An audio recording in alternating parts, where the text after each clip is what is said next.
I was 17 when I robbed the bank. It wasn't planned. It was more spontaneous than anything. My idea was to get the money and go to San Francisco and get some treatment. I knew that would no one get hurt, because actually there were no bullets in the gun. I was convicted for bank robbery. My sentence was 67 years.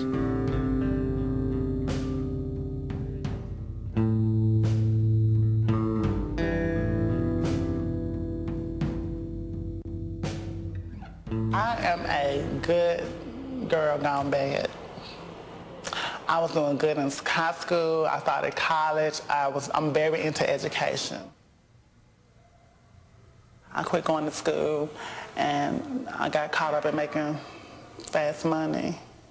One of the first crimes that I did was to go to a bank and present myself as someone else and open up a checking account in their name. And I was real nervous when I did it, but I had documents from this person, and when I went into the bank, I presented myself as them and opened up a checking account, and they sent me a box of checks, and I started writing checks. I didn't never really feel good about what I was doing, but once you get to doing it, it's in a way you get addicted to the fast money. I was convicted of forgery, credit card fraud, and I was sentenced to 25 years. I would have to do 4.5 years on that sentence.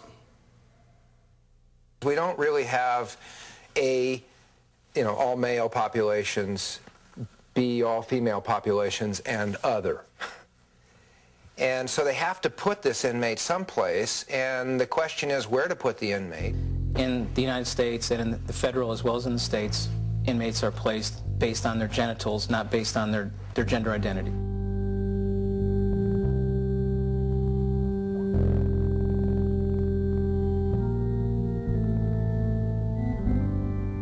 There was a rumor going around that I actually had a vagina, because everyone knew I had breasts, and I hadn't been incarcerated, in the actual prison system for a month yet.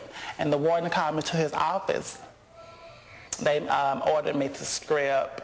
They ordered me to take off my top and put on my clothes, and so I did it. And I asked him why, and he was explaining to me that he was hearing certain things about me supposed to being a female, and he claimed he was trying to cover himself to make sure he didn't have a female in his unit. But once you go through the intake procedure, you have to strip naked and face the front, and turn around and turn back, so there's no way a person can get past that point as far as what's between their legs. I worked outside defense. I was minimum security. On the way out one morning, a sergeant had frisked me once, and then he decided he was going to do it again in front of everybody else. He got behind me and started feeling my breasts and squeezing my nipples with his fingers and rolling them around and grabbing my butt and squeezing it and patting it and just acting like a pervert. And there's nothing you could do but just stand there and take it. I had wrote a grievance on that, and that's when they came out to the rec yard. They told me that I was never going to leave the camp. I was never going to leave the prison alive.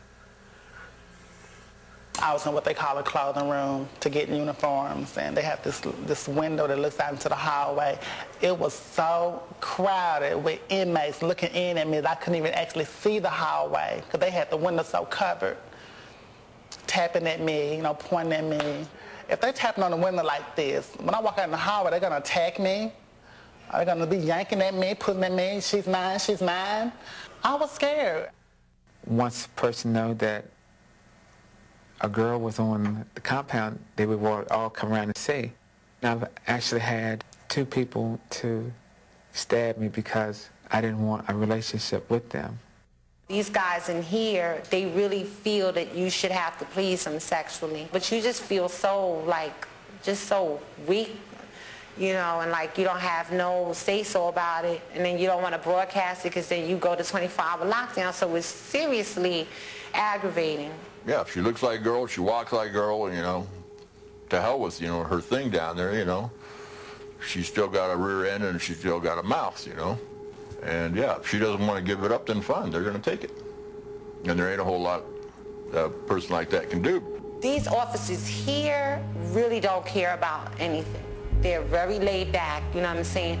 Now, if they see something, then they'll write it up. If they don't see it, then it's out of their hands. That's how it works in here.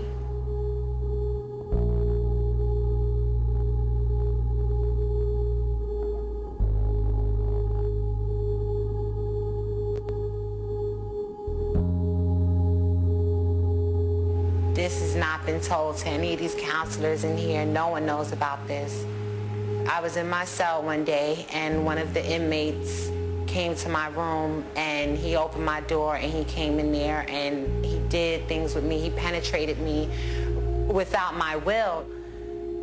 I was fighting it, you know, I said, I don't want to do this, I don't want to do this. It was disgusting, it was degrading. They used rubber gloves and all types of things in here to protect themselves. So that was okay, I mean, but like the unwillingly part, you know what I'm saying, the part of him just coming in there and just saying, you know, we're going to do this, you know what I'm saying, you don't really have nothing to say about me doing this because I just want to come in here and just do what I have to do.